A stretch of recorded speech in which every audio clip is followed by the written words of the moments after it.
जब आप खुश रहते हो ना तो बहुत सारी चीज़ों को अट्रैक्ट कर सकते हो। तो किसी ने मुझसे कहा कि फाइनेंशियल फ्रीडम अगर हो ना तो व्यक्ति खुश ही रहता है। यानी अगर बहुत सारा पैसा है, बहुत सारा धन है आपके पास, तो इन जनरल आप खुश ही रहते हो। तो आज फाइनेंशियल फ्रीडम को कैसे मैनिफेस्ट करें, एक छोटी सी टेक्निक आज मैं आप सभी के साथ शेयर करती हूँ। तो जब भी हम अपने घर में कोई चीज़ देखते हैं ना, मान लीजिए कि डाइनिंग टेबल ही देखते हैं, तो हम कहते हैं कि अरे यार इसमें ना तो 1 से 1.5 लाख रुपए खर्च हो गए। फ्रिज देखते हैं तो कहते हैं इसमें कम से कम 25,000 तो हमारे खर्च हो गए। एक छोटी कटोरी है, ग्लास है, मान लीजिए 50 रुपए की कटोरी है, 50 रुपए का ग्लास है, तो हम कहते हैं ओहो ये तो कटोरी में ना 50 रुपए खर्च हो गए हमारे। तो ये जो खर्च खर्च खर्च आप बोलते रहते हो ना, तो इसलिए आपके खर्च ही होते हैं।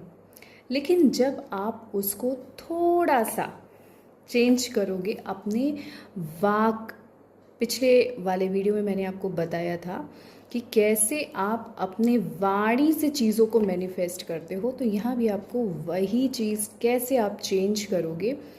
अब उसको आपको ना इन्वेस्टमेंट के तौर पे देखना पड़ेगा। मान लीजिए आपके घर में डाइनिंग टेबल है, तो आप कहोगे ये ना मैंने ना इसमें इन्वेस्ट किया है, 1.5 लाख रुपए हमारे इन्वेस्ट हुए हैं। मान लीजिए वो आपके किचन में वो एक ग्लास ही है 50 रुपए का, तो आप कहिए ना 50 रुपए हमारे इन्वेस्ट हुए हैं, है ना। तो जब आप छोटी छोटी चीज़ों में खुशी देखना शुरू करोगे, संतुष्ट होना शुरू करोगे, आपके अंदर एक तो संतुष्टि आएगी। हर समय ये रोना पीटना ये सब चीज़ें ठीक नहीं होती हैं, क्योंकि आप फिर वही चीज़ें जो है अट्रैक्ट करना शुरू कर देते हो। आपके जीवन में कभी संतुष्टि आ ही नहीं पाती है।